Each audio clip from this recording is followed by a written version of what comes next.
Thank you, धन्यवाद ये बहुत छोटे शब्द हैं। मुझे अपने आर्म फोर्सेस पे, अपने माननीय नरेंद्र मोदी जी पे बहुत बहुत विश्वास है एंड थैंक यू। आपने हमारे लिए ये बदला लिया। भारत सरकार ने पहले दिन कार्रवाई करके आतंकियों के 9 अड्डे ध्वस्त किए थे।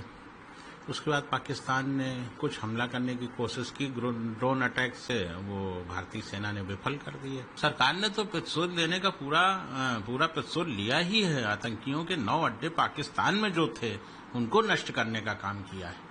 मैंने पहले भी बोला है कि मैं बहुत थैंकफुल हूँ और थैंक यू, धन्यवाद ये बहुत छोटे शब्द हैं।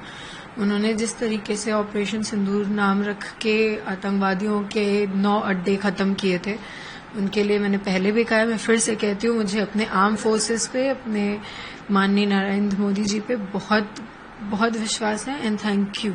आपने हमारे लिए ये बदला लिया। जिस तरह से देश की बेटियों के सिंदूर मिटाने की आतंकियों ने कोशिश की और जिस तरह से सिंदूर के तहत भारत सरकार ने कार्रवाई की है, आपको लगता है ये सिंदूर पाकिस्तान नहीं भूलेगा कभी? बिल्कुल नहीं भूलेगा। और ये लड़ाई पहली बात तो आतंकवाद के खिलाफ है। वो बात अलग है कि पाकिस्तान आतंकवाद को पनाह देती है, तो पहली लड़ाई तो हिंदुस्तान ने आतंकवाद के खिलाफ की है। आतंकवाद के खिलाफ ही उन्होंने ये जंग छेड़ी थी और उसी वजह से आतंकवाद को खत्म करने के लिए इस ऑपरेशन का नाम सिंदूर रखा गया था। कहीं न कहीं सिंदूर का बदला पूरा हुआ, आपको लगता है? बिल्कुल। और मैं फिर भी बोल रही हूँ कि जब तक आतंकवाद है तब तक ऑपरेशन सिंदूर चलेगा। मुझे ऐसा लगता है कि भारत सरकार ने पहले दिन कार्रवाई करके आतंकियों के 9 अड्डे ध्वस्त किए थे। उसके बाद पाकिस्तान ने कुछ हमला करने की कोशिश की, ड्रोन अटैक से वो भारतीय सेना ने विफल कर दी है। तो भारत सरकार ने जो पहले दिन कार्रवाई करके 9 आतंकी अड्डे नष्ट किए थे, उसका मैंने स्वागत किया था। मैं आज भी स्वागत करता हूँ। जहां तक ये प्रश्न है कि क्यों रोक दिया,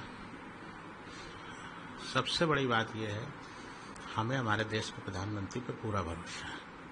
प्रधानमंत्री जी जो उचित समझेंगे उस तरह से निर्णय लेंगे। हम उनके किसी निर्णय पर कोई टिप्पणी नहीं करेंगे। लेकिन जिस तरह से सरकार ने कार्रवाई की, आतंकियों के अड्डों को, आतंकियों को नष्ट नाबूद कर पाकिस्तान से डट के मुकाबला किया। जी हाँ, हमारे सेना के जवानों ने, हमारे देश की सरकार ने, हमारे प्रधानमंत्री ने अंदर घुस करके उनके आतंकियों के 9 अड्डे विध्वंस किए हैं और हमारे सेना ने बहादुरी पूर्वक ये कार्य किया है। और जो उन्होंने प्रत्युत्तर में पाकिस्तान ने हमारे देश में जो हमला करने की कोशिश की, उसको भी नाकाम किया हमारे देश के बहादुर सैनिकों ने। अब इसके बाद सरकार ने जो निर्णय लिया है वो सोच समझ कर ही लिया होगा, जिसमें मैं कोई टिप्पणी नहीं करूंगा। कहीं न कहीं लगता है सरकार ने अपने नागरिकों की हत्या हुई थी, कहीं न कहीं एक तरह से जो प्रतिशोध लेना चाहिए था, जो आतंकियों को नुकसान होना चाहिए था, सरकार ने भरपूर तरीके से उसका किया है। बिल्कुल, सरकार ने तो प्रतिशोध लेने का पूरा प्रतिशोध लिया ही है। आतंकियों के 9 अड्डे पाकिस्तान में जो थे उनको नष्ट करने का काम किया है। ये कोई छोटी बात नहीं है। और उसके बाद सरकार की कार्रवाई कोई वहां के निर्दोष नागरिकों को मारने की नहीं थी। ना ही कोई हिंदू समाज का व्यक्ति चाहता है। हम लोग तो चाहते हैं कि आतंकवाद का सफाया हो, आतंकवादियों का सफाया हो। उसके लिए सरकार जो उचित निर्णय लेगी, हम सरकार के साथ हैं। मुझे हमारी देश की सरकार पे, हमारे देश के प्रधानमंत्री जी पे पूरा भरोसा है।